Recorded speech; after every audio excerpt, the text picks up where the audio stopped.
Hello and welcome. इस video में हम बात करेंगे एज्योर लॉजिक ऐप्स के बारे में। और ये जो लॉजिक ऐप्स है वो अगर चाहिए वो क्रिएट करना है तो यहाँ पे एज्योर पोर्टल में जाओ, सर्च करो लॉजिक, और जो पहला चीज़ मिलेगा वो है एज्योर लॉजिक ऐप्स। अब इससे पहले कि हम डायरेक्टली काम करें कि लॉजिक ऐप्स होता क्या है, हम उसका जो है एक छोटा सा ओवरव्यू और थियोरी पार्ट देख लेते हैं। ठीक है। ये ऑफिशियल डॉक्यूमेंटेशन है what is azure logic apps का, जो माइक्रोसॉफ्ट ने लिखी है। यहाँ पे बस माइक्रोसॉफ्ट ने थोड़ा सा एक्सप्लेन किया है कि जो एज्योर लॉजिक ऐप्स होता क्या है। अब इतने बड़े एक पैराग्राफ को मैं एक सिंपल से लैंग्वेज में एक्सप्लेन कर देता हूँ। बेसिकली जो एज्योर लॉजिक ऐप्स हैं, ये एज्योर की एक ऐसी ऑफरिंग है, एक ऐसी सर्विस है एज्योर के ऊपर, जिसमें हम जो है कुछ इस तरह के ऑटोमेशन या फिर कुछ टास्क हम ऐसे क्रिएट कर सकते हैं जो ऑटोमेटिकली रन करेगा, एंड बेसिकली हमें जो है दो या दो से ज़्यादा सिस्टम्स के बीच में इंटीग्रेशन करने में मदद करता है। अब जो एज्योर लॉजिक ऐप्स हैं वो हमें हेल्प करता है ऐप्स, डेटा, सर्विस और अलग अलग सिस्टम्स को इंटीग्रेट करने के लिए।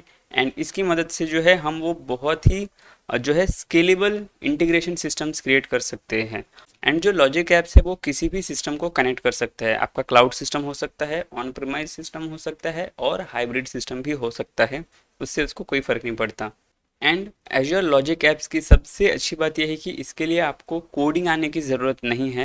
कोई भी नॉन कोडिंग पर्सन बस उसका जो है बेसिक फंडामेंटल्स क्लियर है, एंड उसको जो बिजनेस का जो फंडामेंटली किस तरह से काम करने वाला है अगर वो उसको क्लियर है, तो वो एज्योर लॉजिक ऐप्स को यूज़ करके जो है बहुत ही अच्छे अच्छे सिस्टम्स को क्रिएट कर सकता है। अब किस तरह के सिस्टम्स क्रिएट कर सकते हैं उसके लिए जो है यहाँ पे कुछ एग्जांपल्स दिए हुए हैं। ओके। जो पहला एग्जांपल ये है वो ये है कि एक ईमेल नोटिफिकेशन सेंड करना जब भी कोई छोटी सी इवेंट हो। फॉर एग्जांपल एक नई फाइल अपलोड हुई है। अब ये चीज़ जो है ये चीज़ मैंने खुद से अपने जो जॉब है वहीं पे मैंने ये सिस्टम क्रिएट करके दी थी। बेसिकली होता क्या है, जो मेरा एम्प्लॉयर है वो मंथ के एंड में मुझे सैलरी देता है, राइट। एंड सैलरी के लिए जो एक है सैलरी स्लिप मुझे एक ईमेल होती है। तो इसको इस तरह से ऑटोमेट किया था कि जो मेरा एम्प्लॉयर है जैसे ही एक वन ड्राइव के फोल्डर में, जहाँ जो मेरे नाम का फोल्डर है उसके अंदर वो जैसे ही सैलरी स्लिप डालता है तो मुझे ऑटोमेटिकली एक बहुत ही अच्छे से मेल क्रिएट होके मुझे मिल जाता है। ये एक छोटा सा ऑटोमेशन मैंने क्रिएट किया था using this azure logic apps. And इसी तरह से जो है बहुत सारी चीज़ें आप क्रिएट कर सकते हो एज्योर लॉजिक एप्स को यूज़ करके। एंड उसके जो है कुछ एग्जांपल्स यहाँ पे भी होगा। अब जो है इसके एडवांटेजेस क्या है। जो एज्योर लॉजिक ऐप्स है इसके कुछ फ़ायदे हैं, ठीक है। जो सबसे पहला फ़ायदा है वो ये है कि जो एज्योर लॉजिक ऐप्स है ये एज्योर ने क्रिएट किया है, ये क्लाउड बेस्ड है। तो जो क्लाउड के रिलेटेड जो भी फीचर्स है वो हमें मिल जाते हैं बाय डिफ़ॉल्ट, जैसे कि स्केलेबिलिटी हो गया, अवेलेबिलिटी हो गया, कभी क्रैश नहीं होता है, और जितना यूज़ करोगे आपको उतना ही पे करना है। इस तरह के एडवांटेजेस तो है ही है। प्लस आपको जो है कोड आने की ज़रूरत नहीं है। अगर आपको कोडिंग नॉलेज नहीं है आप तो भी क्रिएट कर सकते हो, बस जो है बिजनेस फंडामेंटल और बिजनेस लॉजिक क्लियर होना चाहिए। अब एक इंटरव्यू क्वेश्चन ये होता है कि आप जब जाओगे ना तो आपको ना पूछा जा सकता है कि एज्योर फंक्शन और एज्योर लॉजिक ऐप्स में डिफरेंस क्या है और किस टाइम पे कौन सी चीज़ों को यूज़ करना चाहिए। अब जो एज्योर फंक्शंस है वो क्या है, उसको आपको क्रिएट करने के लिए आपको जो है कोड लिखना होता है। अब बेसिकली एज्योर फंक्शन का एक कंसेप्ट ये है कि कोड एज ए सर्विस, ठीक है। तो आप बस एक छोटा सा कोड लिखते हो, उसको डिप्लॉय कर देते हो एंड आपका काम हो जाता है। बट यहाँ पे आपको कोड लिखना पड़ता है। लेकिन जो लॉजिक ऐप्स है ये बेसिकली सॉल्व इस तरह से क्रिएट हुआ था कि ये जो है लो कोड को प्रमोट करे। यहाँ पे आपको ज़्यादा कोड नहीं करना पड़ेगा। अगर आपका जो आइडिया क्लियर है दिमाग में तो आप चीज़ों को क्रिएट कर सकते हो। ये डिफरेंस है। और एक जो बहुत बड़ा डिफरेंस ये है हो जाता है कि जब आप एज्योर फंक्शन में काम करोगे तो आपको हर चीज़ के लिए जो है कस्टम चीज़ें क्रिएट करनी पड़ सकती है। फॉर एग्जांपल जब मैं बोलता हूँ कि जो गूगल का जीमेल है उसका मुझे इंटीग्रेशन करना है आउटलुक के साथ, ठीक है। इस केस में अगर आप फंक्शन यूज़ करोगे तो आपको जो है जीमेल के साइट पे जाके उनका एपीआई कीज, उनके कुछ लॉजिक, उनके कुछ कोड्स आपको क्रिएट करना पड़ेगा। और फिर एज्योर का जो आउटलुक है जो माइक्रोसॉफ्ट का आउटलुक है उसको, उस ऐप को लेके उसके कुछ कस्टम चीज़ें क्रिएट करनी पड़ेगी। और साथ में बाद में जो है बीच में एक कोड क्रिएट करना पड़ेगा जो इन दोनों ही चीज़ों को इंटीग्रेट कर सकें।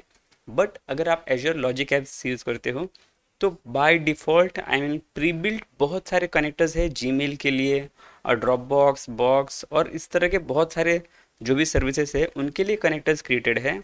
और बाकी जो भी मतलब कि जितने भी मोस्ट पॉपुलर सर्विसेज है। जैसे कि अगर मैं जीमेल की बात करता हूँ तो यहाँ पे मैं सर्च करूँगा Gmail connectors. Okay, Gmail on logic apps, तो आपको ना जीमेल के कनेक्टर्स मिल जाएंगे। तो जो जो भी इंटीग्रेशन करना है वो यहाँ से कर सकते हो। फिर चाहो तो गूगल ड्राइव कनेक्टर्स सर्च कर सकते हो और गूगल ड्राइव के कनेक्टर्स मिल जाएंगे। ड्रॉप बॉक्स भी सर्च करोगे तो बस यही कि सो हाँ, यही बेसिक ये है कि जो आपको है अलग अलग कनेक्टर्स मिल जाते हैं, ठीक है।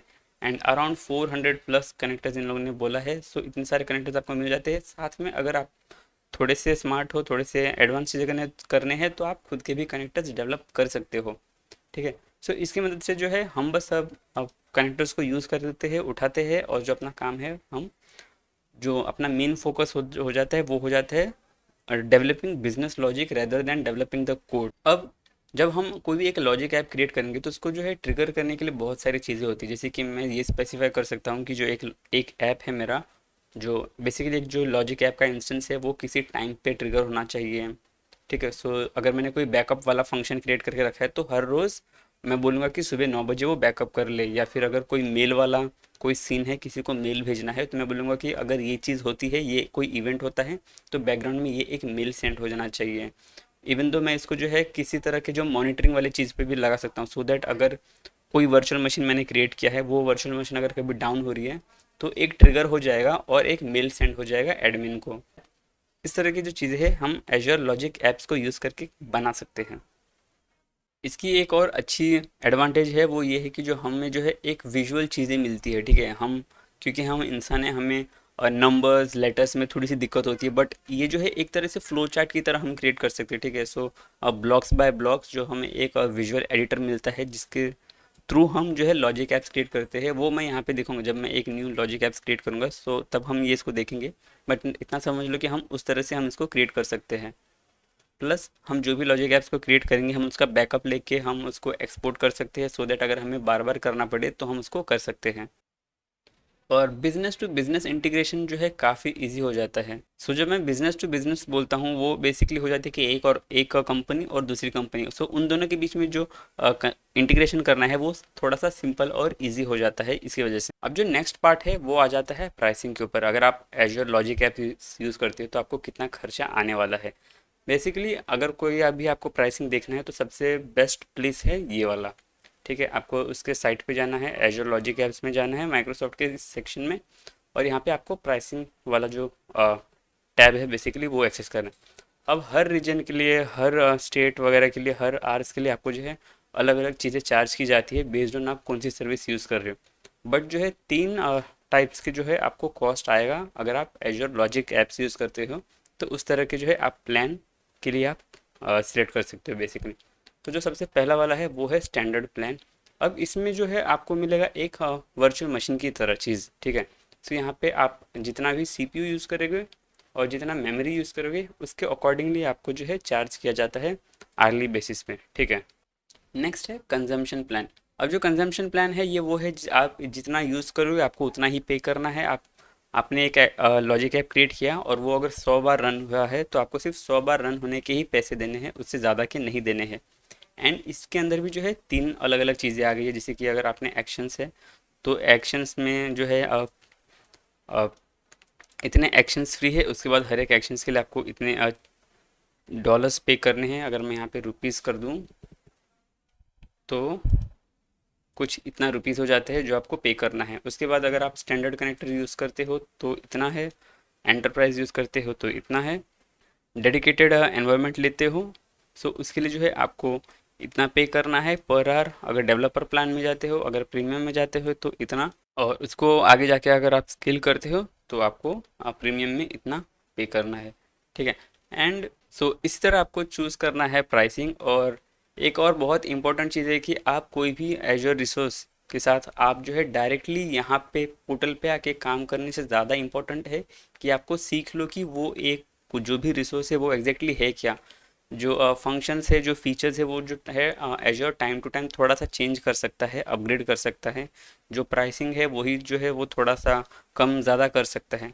तो जिस टाइम पे भी आप क्रिएट करो, जिस टाइम पे भी आपका सोल्यूशन है उस तरह से, तो प्रॉपर रिसर्च करो उस एज्योर टूल के रिगार्डिंग एंड जो है अकॉर्डिंगली डिसीजंस लो। सो इस वीडियो को मैं यहीं पे एंड करता हूँ, एंड इसके बाद जो तुरंत वीडियो मैं क्रिएट करूँगा उसमें जो है हम एक लॉजिक ऐप्स का डेमो देख लेंगे। ठीक है, सो मिलते हैं नेक्स्ट वीडियो में।